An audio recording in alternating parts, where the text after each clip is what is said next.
Residential schools సంబంధించిన prestigious institution ఇటువంటి ఇన్స్టిట్యూషన్లో చదువుకున్నటువంటి అందరి దగ్గర నుంచి మాట్లాడే అవకాశం రావడం నా దృష్టిలో పరిస్థితి.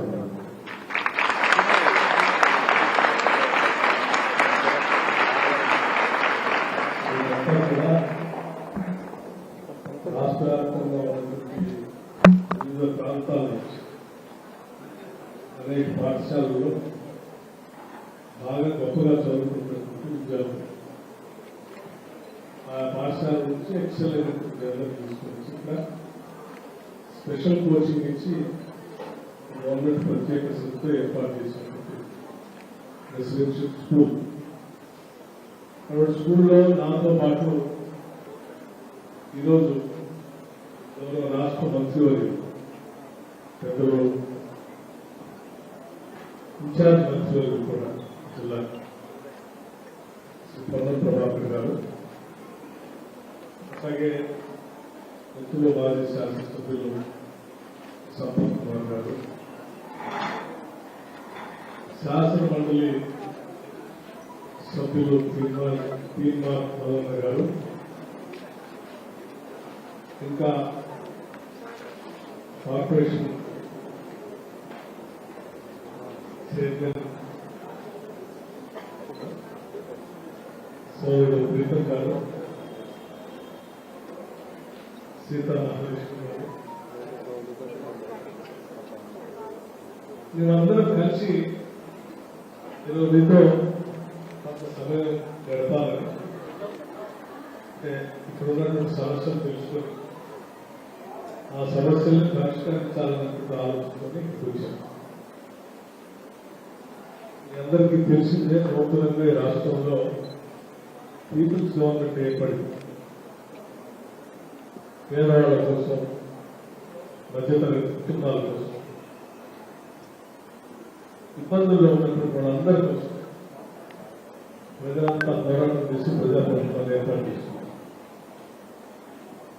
ఈ ప్రజాప్రభుత్వానికి ముఖ్యమంత్రి గారు రేవంత్ రెడ్డి గారు, ముఖ్యమంత్రి గారు, నేను, నాతో పాటు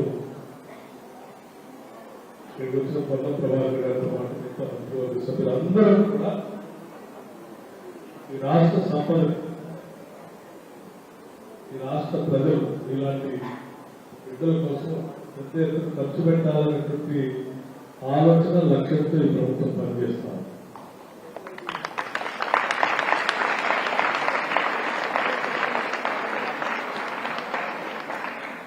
ఈ భవిష్యత్తే రాష్ట్ర భవిష్యత్తు.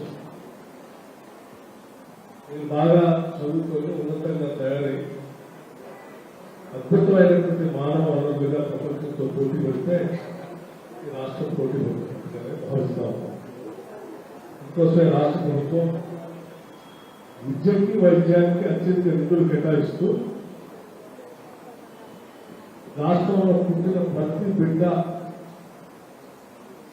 మంచి సౌకర్యాలతో కూడినట్టు ప్రపంచంతో పోటీ పడే రెసిడెన్షియల్ స్కూల్స్ ఏమైనా ఉంటే ఇంటర్నేషనల్ స్కూల్స్, వాటితో పోటీ పడేటట్టుగా మన ప్రభుత్వ రెసిడెన్షియల్ స్కూల్స్ కూడా ఉండాలన్నది రాష్ట్ర ప్రభుత్వం యొక్క లక్ష్యం, ఆలోచన.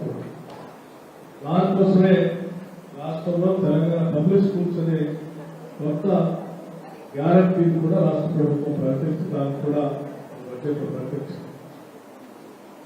భవిష్యత్తులో కూడా రెసిడెన్షియల్ స్కూల్స్ అన్ని పక్కా వెలుగులు లేకపోవడం పడుతున్నటువంటి కూడా ఇంటిగ్రేటెడ్ రెసిడెన్షియల్ స్కూల్స్ గా పెద్ద ఎత్తున 20 నుంచి 25 ఎకరాల్లో అద్భుతమైనటువంటి international schools, international residential schools తో పోటీ ఇంకా కట్టాలని రాష్ట్ర ప్రభుత్వం బడ్జెట్ లో నిధులు కేటాయించిన కూడా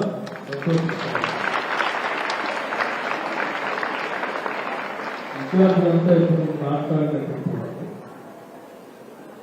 ఈ రెసిడెన్షియల్ స్కూల్లో డ్రింకింగ్ వాటర్ ప్రాబ్లమ్, కొంత కాంపిటేటివ్ మెటీరియల్ కావాలని అడిగారు. తప్పనిసరిగా ఇన్ఛార్జ్ మంత్రిగా ఉన్నటువంటి ప్రజలు పొన్నం ప్రభాకర్ గారు అందరికీ హామీ ఇస్తా ఉన్నారు. రాష్ట్ర ప్రభుత్వం తరఫున నేను కూడా ఆలోచిస్తా ఉన్నాను.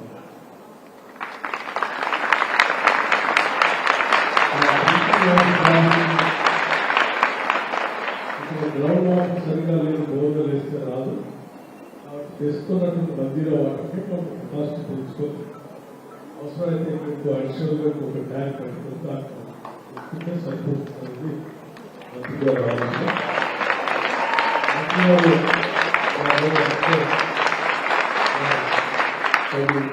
చర్యలు తీసుకొని నేనే చేస్తారని కూడా మీ అందరికీ ఆశిస్తాం. అలాగే కాంపిటేటివ్ మెటీరియల్ సంబంధించి చాలా స్పష్టంగా నేనంతా కూడా రాష్ట్ర ప్రభుత్వం కూడా ఈ రాష్ట్రంలో దేశంలో ఎక్కడ అద్భుతమైనటువంటి కాంపిటేటివ్ మెటీరియల్ ఎక్కడ దొరుకుతా, కాంపిటేటివ్ స్పిరిట్ తో కోచింగ్ ఇచ్చేటువంటి లెక్చరర్స్ ఎక్కడ దొరికినా వాళ్ళందరినీ హైర్ చేసి మన పిల్లల్ని అందించాలనేటువంటి ఆలోచన